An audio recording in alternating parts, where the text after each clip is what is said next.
TICE TV. Today we have with us Ms. Rasika Walker. She is the author of Epiphanies in Indian Fashion and the creative force behind Pune's iconic multi-designer store Rudraksha. Welcome, Rasika. Thank you. Thanks for having me here. We also have with us Manan Verma, an Indian author and an entrepreneur. His 9 self-help motivational books are already published and doing super well in the industry. Welcome, Manan. Thank you for having me. So to begin with the interaction, Rasika, your journey has encompassed writing a book, running Rudraksha, and playing various leadership roles in life.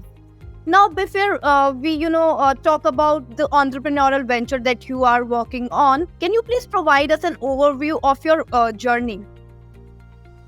Sure. So, my journey's been for about 23 years now in different roles. First as an educator in my 20s, and in my 30s as the founder owner of Rudraksha, which is Pune's multi-designer store. It's the only store in Pune yet. And after which I started my not-for-profit, and I think that's what I'm going to be enjoying now in my 40s. Each role has been different, I would admit, and the learnings have been really a lot along the way. As an educator, I understood what the gaps are in that field and where that we need to propose a course correction, if at all, within the educational scenario. With multi-designer store that I own with Rudraksha, I could see so many men and women up close and personal as clients, as designers, as celebrities as well. And those were different lessons along the way. So, the journey has been filled with learning, and I felt that I should share all of them with everyone out there. And even if it helps one person to grow from it, then that's the purpose of why I have written Epiphanies in Fashion. It was an epiphany, almost. So, Manan, if I talk about your journey, so how you came to know Rasika and how you joined the fashion industry and a book related to fashion. Okay, so that's an interesting question now. Our introduction was done by Chetan sir, right? So that's my husband. I went to Pune to attend an event known as GSEA, right? Global Student Entrepreneurship Awards. So that's how I came to know Chetan sir, right? And I pitched my company over there, Paper to Publish. And from there, I got the introduction, right? And we talked, and then I think our visions aligned, or, you can say anything. And then you have the final book in front of you now. So that's how we got introduced, and that's how we met. Right. So, Rasika, your book has a beautiful title like Epiphanies in Indian Fashion. So, can you tell me about your book? Like, why did you choose this name? So, what happened is there are these glimmers and sparks that one suddenly kind of feels like, oh, but yeah, I mean, that's what it is about. Or, sometimes you feel that aha moment, where you're like, oh, but of course, how did I not know this before? And so nice to learn about it. So, Epiphanies in Indian fashion. Indian, of course, it's in the context of India, in the context of fashion.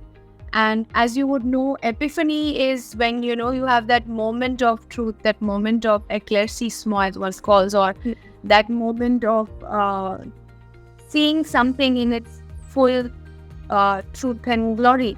So for me, epiphanies in Indian fashion were actually many, but one particularly that I discuss about in the chapter 10 of it. And this actually, if you see the cover of the book, and I have it right here with me, if you see the evocativeness of the blue-black, which is also, my artist friend Sujata Bajaj who did this cover, and the painting actually evoked something in me. It moved something, and the title was decided separately, and the cover was chosen separately. But it just kind of came together. And, Manan and I worked quite often at late nights after my post-work hours. So Manan, I was asking if there is any contribution from your side as well in the title. Oh, see, as Rasika ji mentioned that we talked about the title a lot. At first it was different. The title was something else. But then slowly, it just struck us that, yeah, this should be the title. Not me, to her. And well, she one day called me and said that, well, this can be the title. And I think, there was some inspiration behind it. And definitely, the artwork was totally different and the title was different. But see how beautifully it came together, right?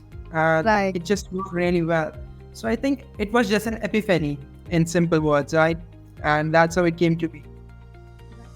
Also, Rasika, if I ask you, like, what, or maybe rather, I should say, who inspired you to write this book?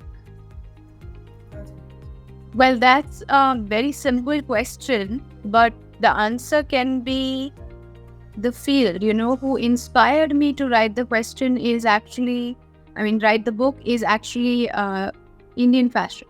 Indian fashion inspired me to write the book, where I saw that there are gaps in the field and there are learnings in the field. And I felt to some extent sharing away all that I knew from personal experiences in my journey to help anyone out there who wants to start their own store or become a designer or even shop on style for themselves, how to shop, how to style oneself. So I was writing it 4.5 years to just share with you.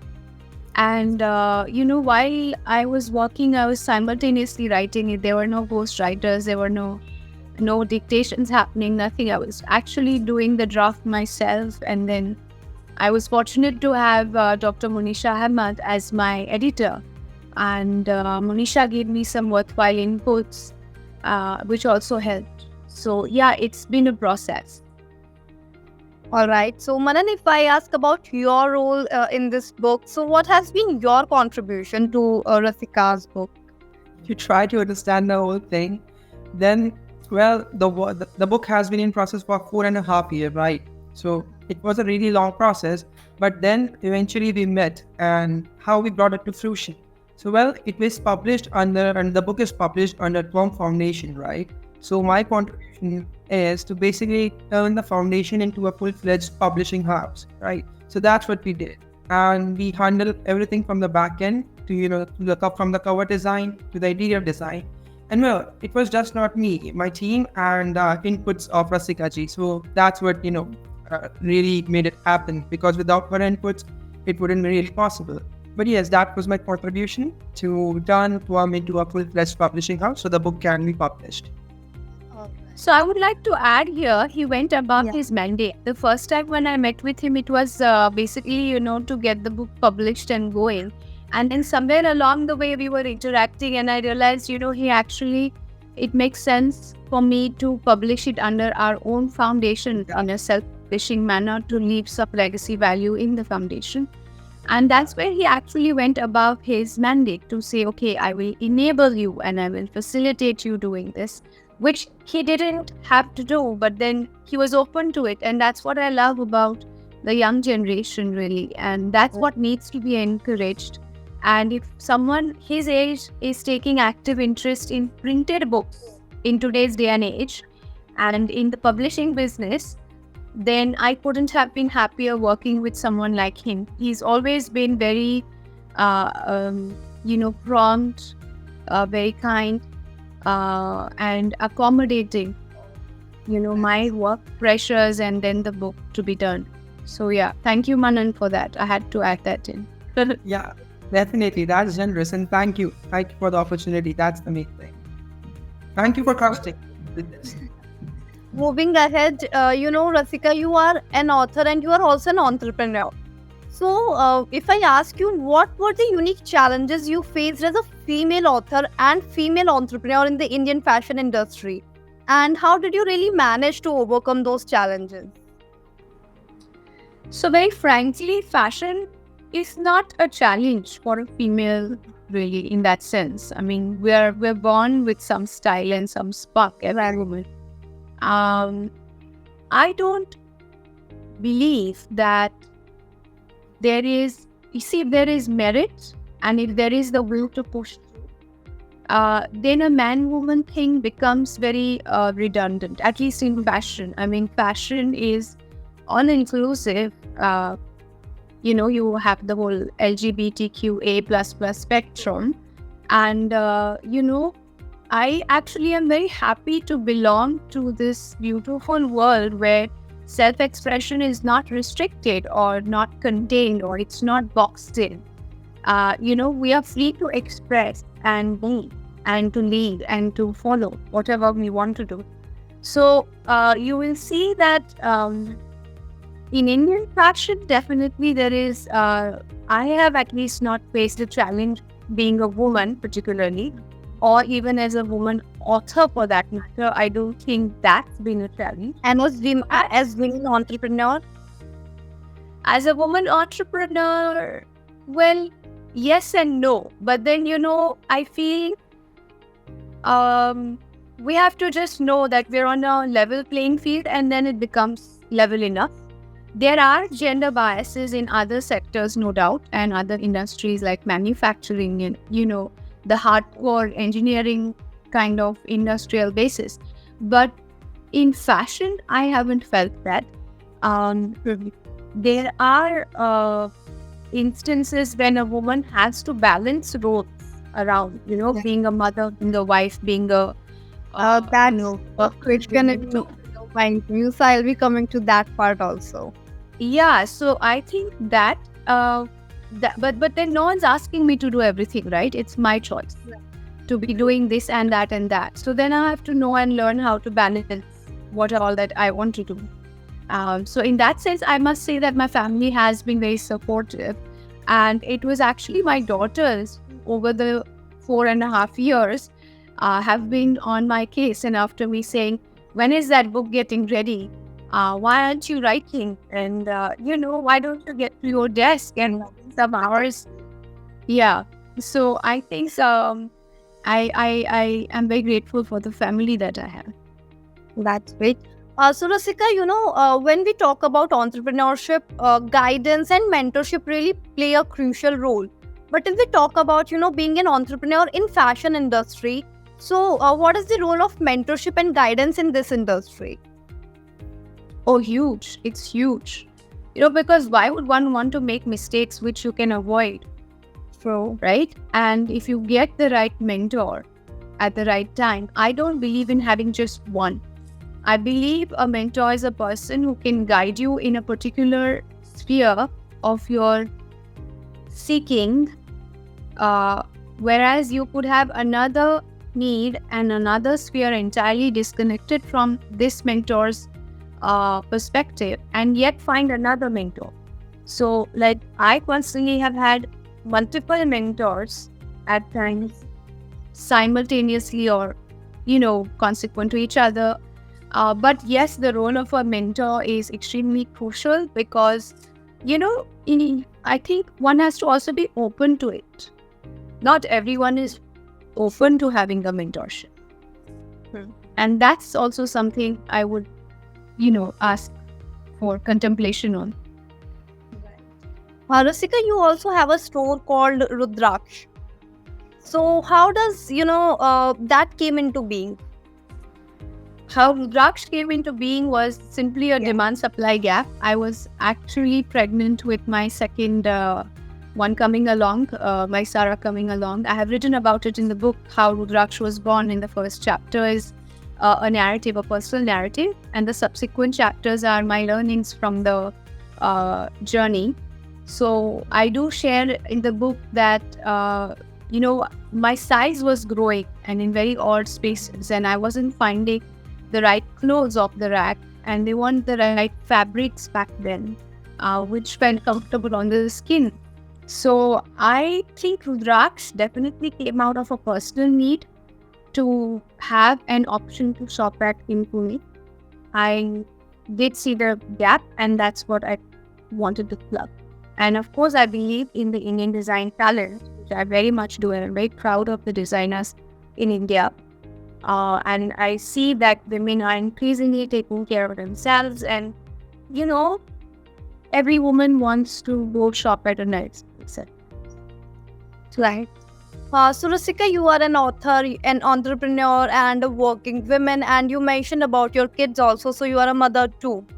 So what is your secret to perfectly managing all these roles together?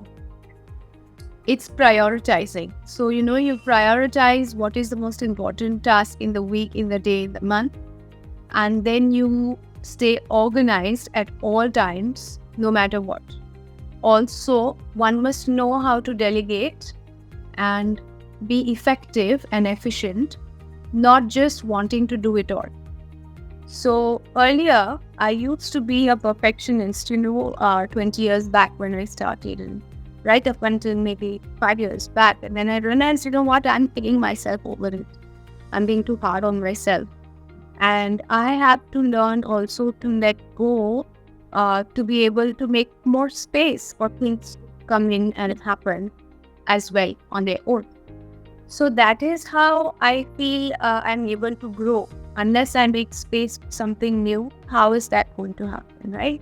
So I have to prioritize. I have to plan my day. I have to plan the kitchen as well at times. Of course, my husband is an equal partner at times, and that's where it helps to have that no gender bias per se.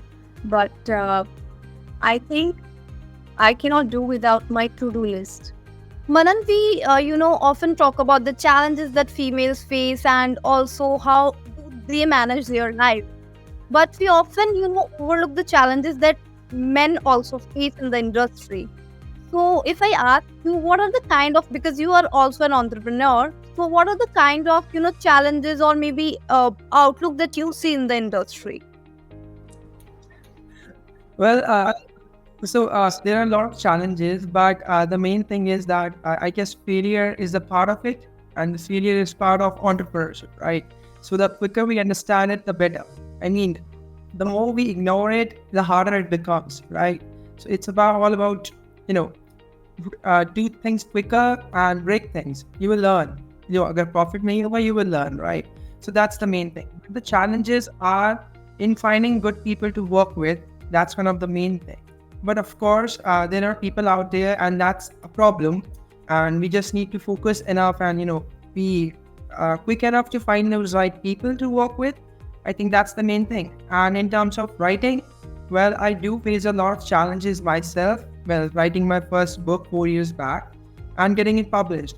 And that's why I thought it's best to start a publishing company which can help people and empower them to, break out in the writing world really quickly and in a more just from the ease of their home, if you say it like that. So those are the challenges, and when I am working to resolve them, you can say that. All right, Rasika, if I ask you, what are the key takeaways according to you for your readers and especially the aspiring, entrepreneurs within this fashion industry from your book? What the key takeaway would be an opportunity to speed up the learning curve. What I've written in the book is after a journey of 15 years of being in Indian fashion. So I've seen it from the inside and I've seen it from the outside as well. And that's the learning I bring to the readers. So if you're a student, then, I simplify certain concepts for you. If you are a woman just reading for interest's sake, then there are subjects like styling and things for you. If you are a designer, there are topics like buying and merchandising, etc. So the beauty of the book is you can actually read any chapter on its own. You don't have to necessarily read the whole book in one go. It's easy reading and it is not cumbersome to understand. You can just pick and choose what chapters you want to read and read those. The takeaways, I am sure will enable people, whether they are a designer, student, just a general interest on Indian fashion, even someone from outside of India will enjoy it. Okay, Manu, if you have worked closely with Rasika on her book, so what are your learnings and takeaways from her book? Well, as she mentioned already, that it's a book designed for everyone, right? And when you think about it, it's really easy to read. But there's a quote which goes like this: hard writing is easy reading, right? So it took 4.5 years to 4.5 years of hard writing and a lot of efforts to bring this book forward, which is easy to read. And it is so easy to read that when you can open any page, right? And you will find a story over there. Or you can be a student, a designer, or person like me who is not from fashion but can relate to it in somehow, because they're not just things about fashion, they're things are, or you can say lessons about entrepreneurship and how you can grow. It's a motivational book in the fashion sense, right? So that's how I take it, but it's just for everyone, and it is a really easy read because a lot of effort was put into writing. Okay, so Rasika, the fashion industry, is very fascinated, but at the same time, this ecosystem is very complex also. So, what kind of opportunities do you see for, students and young aspiring entrepreneurs in this industry? Like you rightly said, there is an oversupply and lack of as much of a quality demand for design students. The trick is to be the best of the crop for yourself really to shine through. And I don't think that India needs so many designers per se.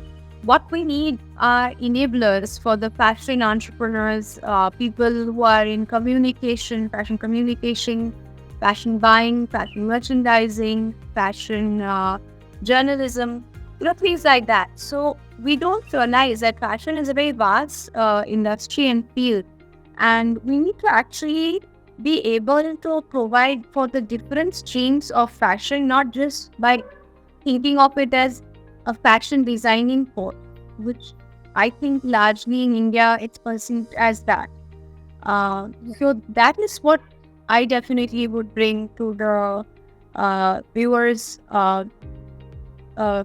thinking process, to know how many doors are there really, and we just knocking on one. That of being a designer.